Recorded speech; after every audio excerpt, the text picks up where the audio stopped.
Unboxing tayo, guys.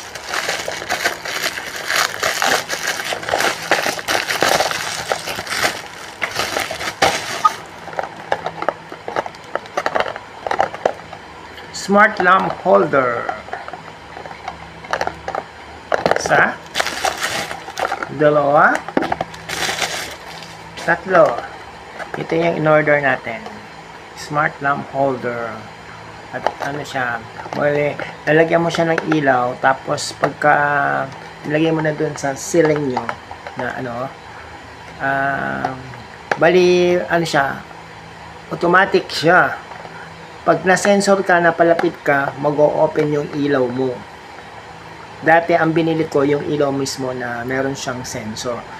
Pero para makatipid tayo, ito na ang gagamitin natin, itong smart lamp holder.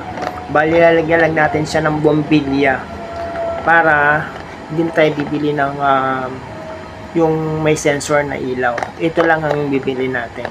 Ganito. Try nyo, subukan nyo, maganda rin to. Makakatipid kayo sa kuryente kasi pag yung tao wala na dun sa area na may ilaw, ito ay automatic na magko-close. So, try nyo.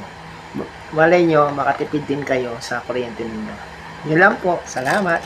Pindutin nyo lang yung ano natin dyan, no? Yung Shopee bag para makita nyo yung link at maka-order rin kayo.